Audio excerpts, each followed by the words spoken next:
মা হয়ে আমি কোনোদিন সেই ভয়ঙ্কর রাত্রির কথা ভুলতে পারবো না বৌমা। চুপ করুন মা, চুপ করুন। আমি যেটা ভুলতে চাই।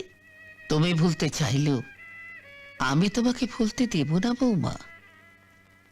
মনে আছে সেদিন ছিল বাপনের জন্মদিন। বাইরে তখন চলছে তুমুল বৃষ্টি আর তার সঙ্গে বাজ। কি হয়েছে?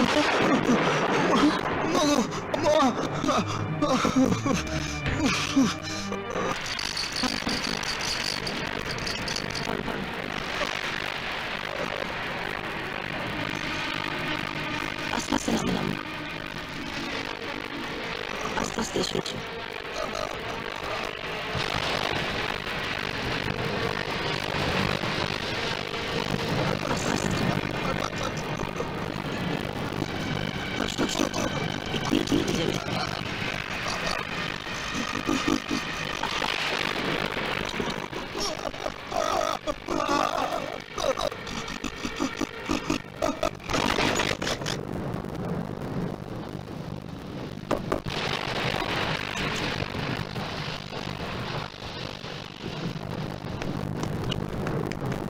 ওর ব্যথাটা বেড়েছে, কেবিনে ওকে শুয়ে দিয়ে এসেছি।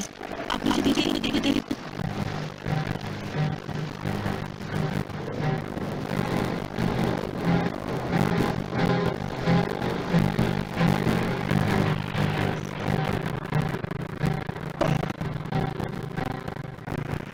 আমি ওকে দেখতে পাই, তুমি যদি আমায় ওকে দেখো। বল বল রাজি।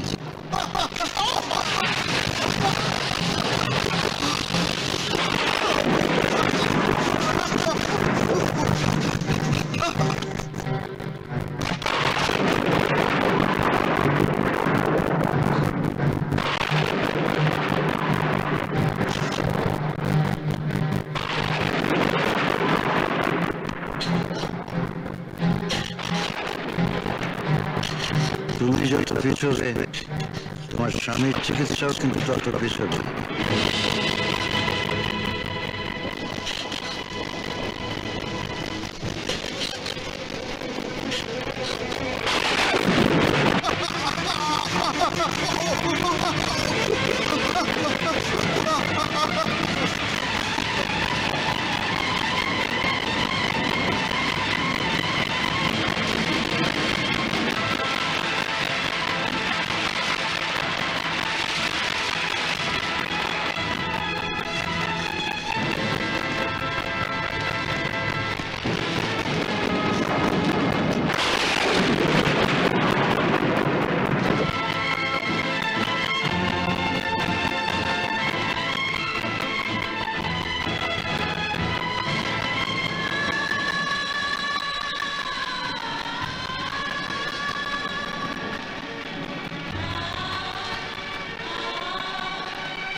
আপনি আপনি ওকে মেরে ফেললেন স্যার। ও মারা গেছে, কিন্তু তোমার ছেলেটা তো বেঁচে আছে। তাকেও যদি মেরে ফেলতে না চাও, আজকে রাতের কথাটা ভুলে যেও। কাউকে কিছু বলো না।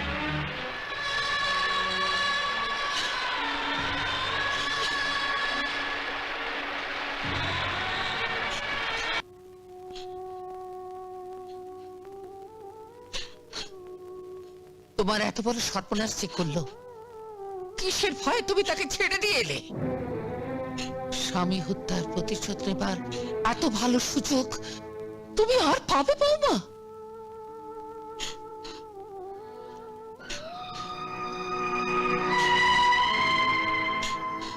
আমার ছেলেকে তুমি বাঁচাতে পারোনি, কিন্তু তোমার ছেলেকে আমি আমার বুকের রক্ত দিয়ে বাঁচাবো। যাও বৌমা, এখনই গিয়ে ডাক্তার শুভঙ্কর সান্যালকে সবকিছু বলে এসো।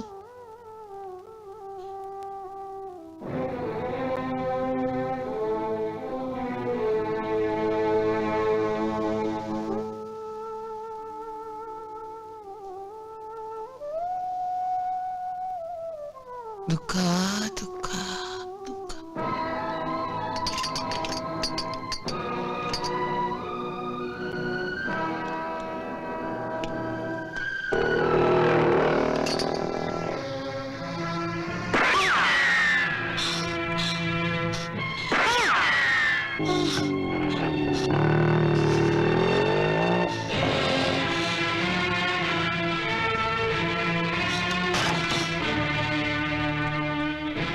তুমি আপনি রাগ করে আমাকে সারা জীবনের মতন ছুটি নিতে বলেছিলেন।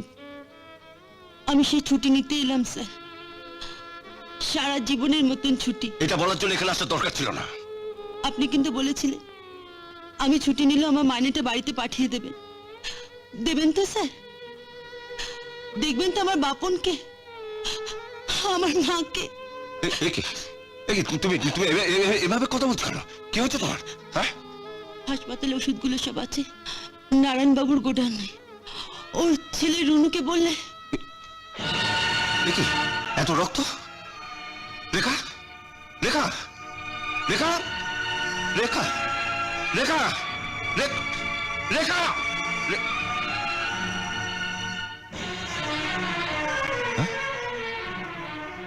কারা মারলো একে? কে মেরেছে আমি তার কি জানি? আমার থেকে তোমায় কিন্তু কেউ বেশি চেনে না বাবা। রেখা যাতে ডাক্তারবাবুকে তোমার গোডাউনের কথা না বলে, তাই প্রথমে মুন্নাকে পাঠিয়ে তাকে তুলে নিয়ে গেলে। আর তাতেও যখন কাজ হলো না, তখন মুন্নাকে পাঠিয়ে। যেসব বাজে বাজে কথা বলছিস। আজে বাজে কথা আমি বলছি না বাবা। পুলিশ তোমার গোডাউন থেকে মুন্নাকে ধরে নিয়ে গেছে, আর মুন্না কিন্তু পুলিশকে সবকিছু বলে দিয়েছে। মুন্না সব বলে দিয়েছে? বেঈমান। মুন্না এখনো কিছু বলেনি, কারণ এখনো আমরা তাকে ধরিনি। আমাদের যা জানার ছিল আপনি আমাদের সব বলে দিয়েছেন। ধন্যবাদ।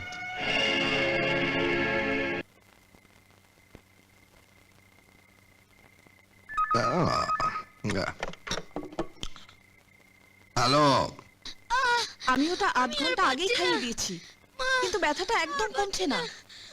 বারানগুন খাইয়ে দাও। হ্যাঁ, তুমি কথায় কথায় বলেছিলে বেশি ব্যথা হলে ব্যারালগন খাইয়ে দিলে কাজ হবে। আমি ওটাও ওকে খাইয়ে দিয়েছি। দিয়েছ? তবুও ব্যথা কমেনি? শোনো, আমার ড্রয়ারে শিশিতে একটা ক্যাপসুল আছে। আর হ্যাঁ, ব্যথা কমছে না দেখে একটুখানি আগে ওই ইনজেকশনটা আমি ওকে দিয়ে দিয়েছি। ইঞ্জেকশনটা দিয়েছ? তবু ব্যথা কমছে না? তুমি ওকে ওকে হাসপাতালে নিয়ে এসো। হ্যাঁ,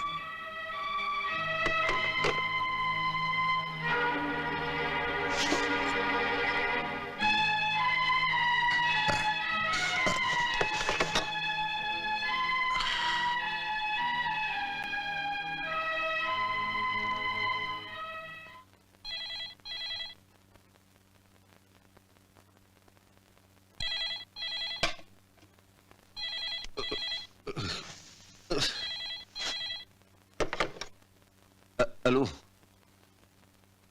সত্যবাবু? হ্যাঁ বলুন। সিরিয়াস পেশেন্ট এসছে? আচ্ছা, আমি আসছি। হ্যাঁ,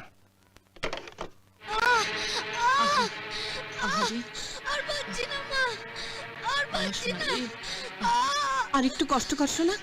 বাবা এক্ষুনি ডাক্তার বাবুকে নিয়ে আসছেন। একটুখানি শোনো। আর বাঁচছি না মা, আর বাঁচছি।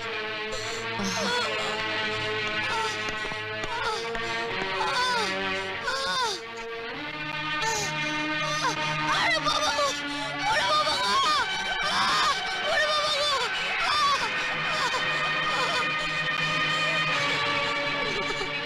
আর পারছি না, স্যার আর পারছি না। আমার কিছু করার নেই। আধ ঘন্টার মধ্যে যদি অ্যাপেন্ডিক্স অপারেশন না করা হয় তাহলে ও স্যার আর পারছি না। আপনি আমার ছেলেকে বাঁচান স্যার। কি করে বাঁচাবো? অপারেশন থিয়েটার কোথায়? সরকার থেকে অপারেশন থিয়েটারের জন্য যে টাকা দেওয়া হয়েছিল সেটা তো নিজেদের মধ্যে ভাগ বাটোয়ারা করে নিয়ে নিয়েছেন। এতদিন অন্যদের বিনা অপারেশনে চোখের সামনে মরতে দেখেছেন, এবার নিজের চোখে দেখুন আপনার ছেলে কিরম করে একটু একটু করে শেষ হয়ে যায়। এটাই হলো আপনার শাস্তি। না ডাক্তার বাবু,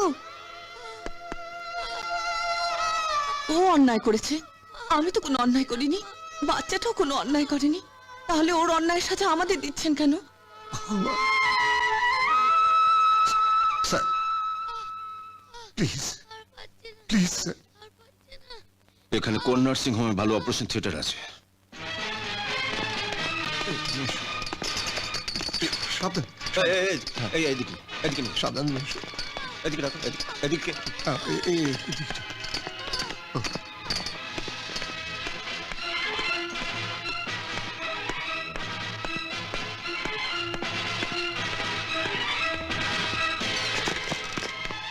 দারুণ আমি দেখছি।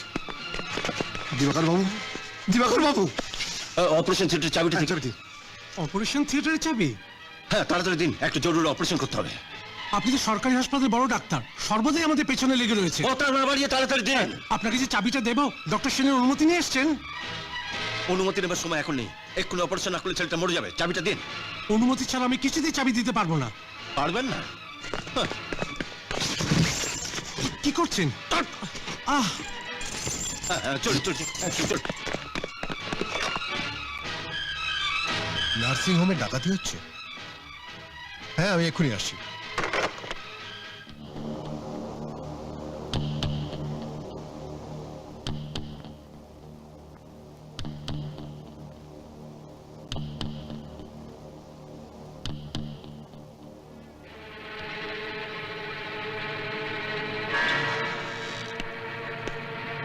রিন্টু কেমন আছে?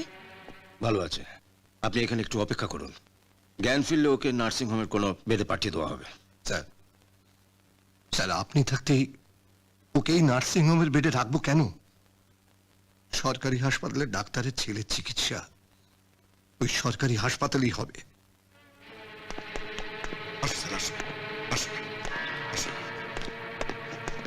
এই যে স্যার, ইনি আমার অনুমতি ছাড়া আমার লোকজনকে মারধর করে জোর করে চাবি কেড়ে নিয়ে অপারেশন থিয়েটার খুলেছেন।